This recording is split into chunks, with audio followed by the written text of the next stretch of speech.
The next proof I will just like basically show you, and we will just take a quick look at it because I think it's pretty much the same as the last one.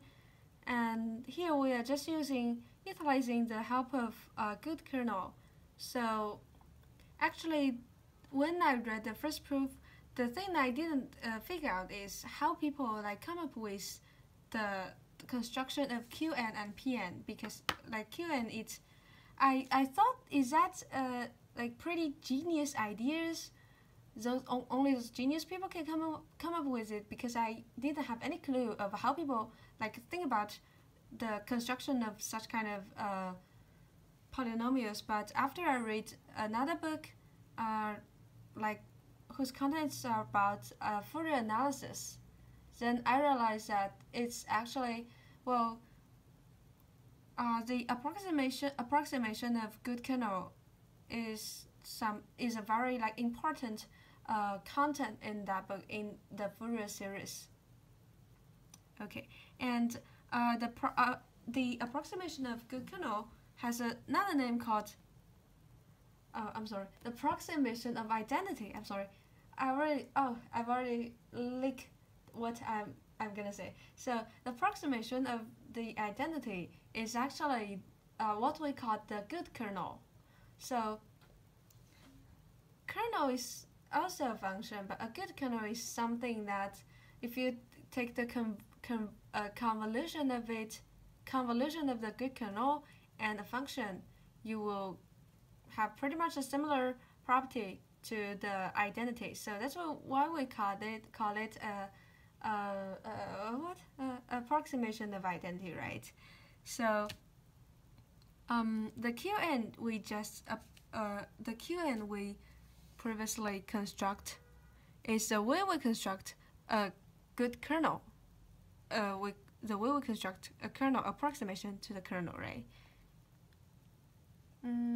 Okay, so let's see what we're gonna do if we already know what a kernel is. So I think I should also mention what is how so under which like condition under which condition we can call a kernel a good kernel. So a good kernel has to satisfy three criteria. I'm sorry, I didn't write it down here. It's pretty simple. The first is that if you take the integral of it, it will be 1. And it's pretty much the same we did when we construct Qn. If you take the integral of it, it will be 1. And also it's bounded. If you take the integral of the absolute value of the kernel, it's bounded. It's smaller than m. Okay, and the third is that the third one is the observation, the second observation of Qn. So for given any like data lying in a certain interval, Qn is the kernel is converging to 0. Okay. This is the 3 criteria for a good kernel. Okay, and in this proof, we will utilizing the dilated Gaussian kernel. Dilated Gaussian kernel is also a good kernel. So what we're trying to show is that, well, we are trying to find a polynomial that can approximate the function. But since we already know there exists a good kernel, a dilated Gaussian kernel, we are somehow like trying to find some polynomial relevant to that kernel. And well, since the kernel, if you take the convolution of the function and the kernel, you will already get the approximation of the function. We want to know if the polynomial that we derived from the kernel is also an approximation. Okay, so first of all, we get another function. We define another function g. So, well, because f is only defined on a to b, right? So we get another function g. We get another function g, which is also a continuous function that agrees with f on ab. And but g vanishes outside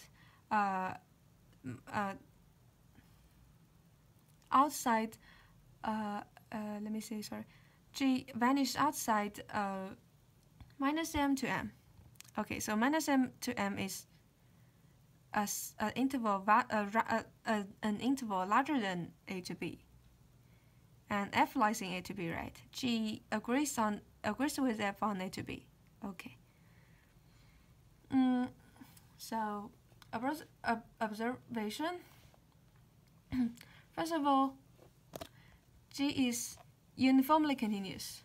Why is that? Because G, if we take the convolution, G is uniformly continuous, right? It's easy to say. And what's the result of a uniform continuous function G? This is actually a result of that we didn't mention. I didn't mention in any of my previous video, but you can easily prove if you if you know something about the kernel. So here we just assume it's right. Okay. Since G is uniformly continuous, we can choose a delta zero such that the difference between Gx and the convolution of G with the kernel will less than half of the epsilon for any epsilon. Okay, because G convolves, the kernel will converge uniformly to G, right? As I said, the kernel is a good kernel. The Gaussian, dilated Gaussian kernel, it is a good kernel. We are utilizing the good kernel, and since it's a good kernel, the convolution of G with the kernel will converge uniformly to G. So we get the difference between these two terms will be less than half of the epsilon for any epsilon, right? You can always find such kind of data. Okay. And what is the kernel that I just said? The dilated Gaussian kernel. So dilated Gaussian kernel is simply 1 over the square root of delta 0 times e to the power of minus pi x squared over delta 0. And as I said, we wanna okay, we've already know the kernel is a good approximation, right? But we are trying to find a polynomial, so we kind of like derived the polynomial from the kernel. So how do we do that? We simply, well, now you will find that we have a e, right? And well, with e we can somehow expand it, because it's to use power series expansion, right? To expand e to the form like this. Okay. So now what we get? We get the power series expansion will converge uniformly on the compact subset of the real line, right? And since it converge uniformly on real line, on any compact subset of real line, it also converge uniformly on a particular set, which is minus negative 2m to 2m. And when we choose negative 2m to 2m, I will explain later. There is a reason. It's not coming out of nowhere. It's not such kind of extremely genius idea. It's very like common or natural why we choose the interval. Okay, well, since we've got the power series expansion, we can also choose n0 and not, such that a difference between the kernel and its expansion will be smaller than this term. Well, because the power series expansion is simply derived from the kernel, right? We just expand it, expand E,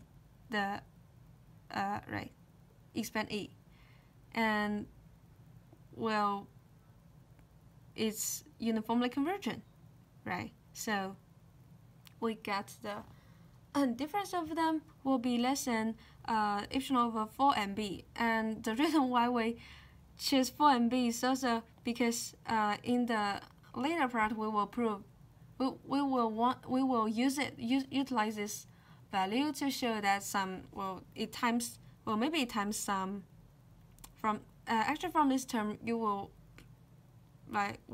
guess we will finally get epsilon over 4mb times b to m, right?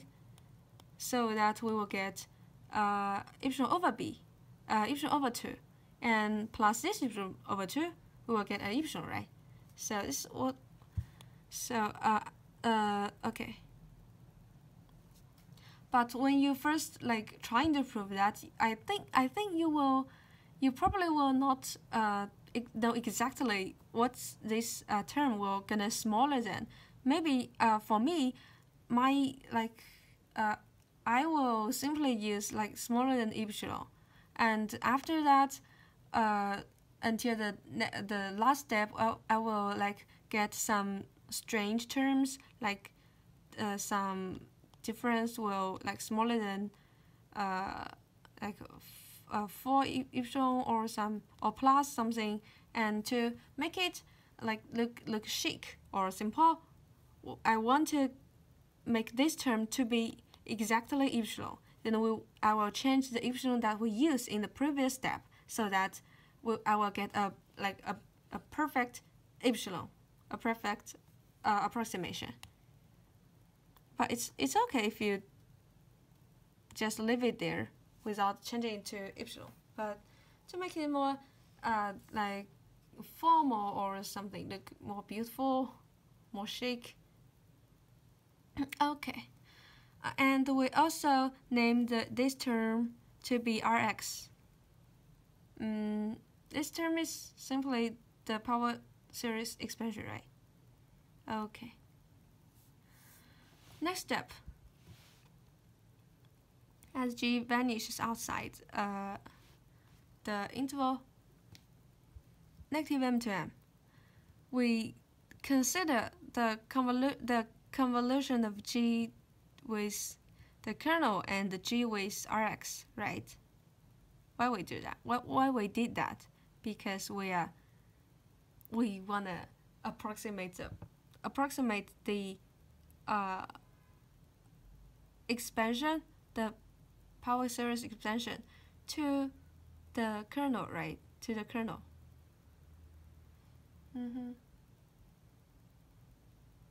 Right. We wanna show that these two terms are pretty much the same,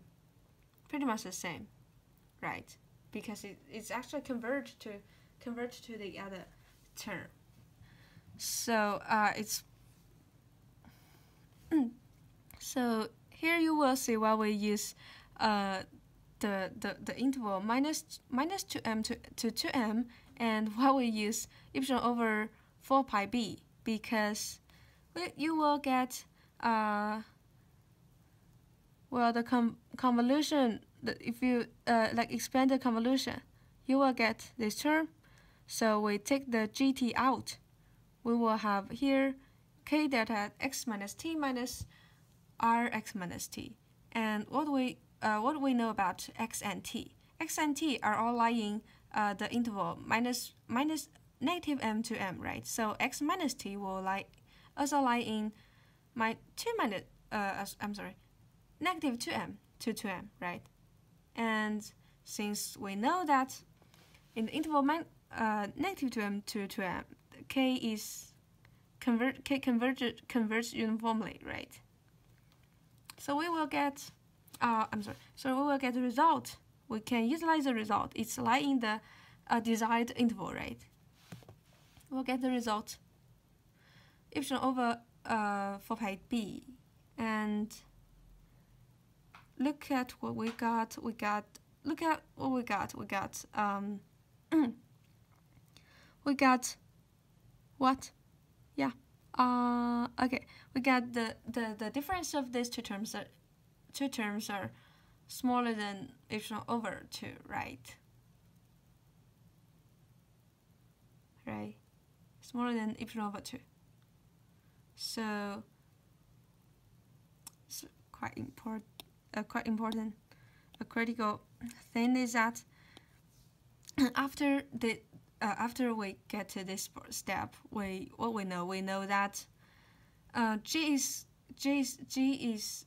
uniformly convergent to G convolved with the kernel, the dilated Gaussian kernel. Okay, and we also, from the last step, we know G converted to a dilated Gaussian kernel is uniformly convergent to G convolved Rx, right? So we're pretty much close to the end of the proof, because we've already find such functions that it can approximate the function G, right? And well, G agrees with F on AB, so it like approximate G means it approximates F on AB, right?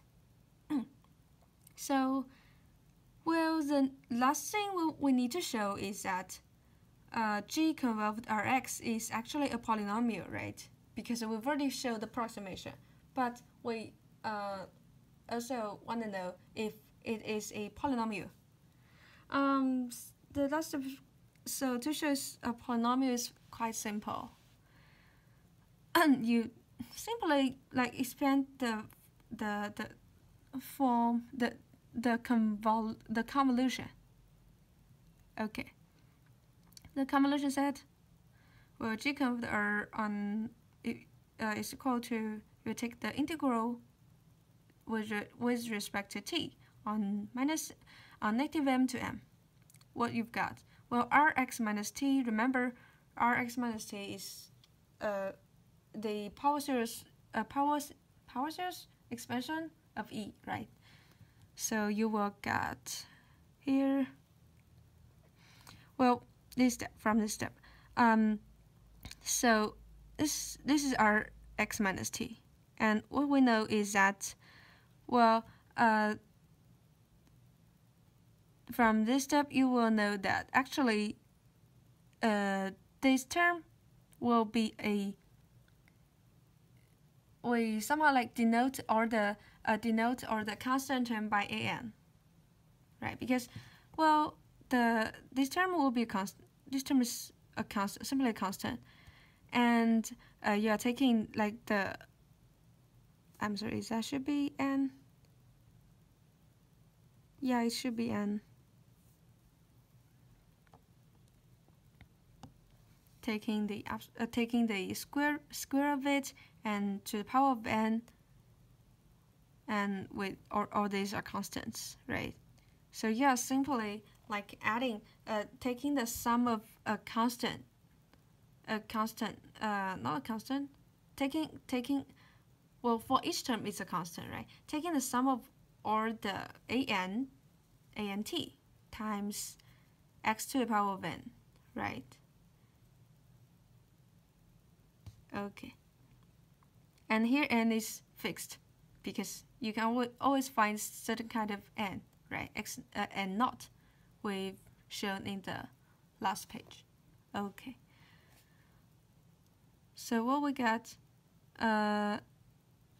So the convolution will be equal to this part. It's equal to, well, remember we also have GT. GT, we can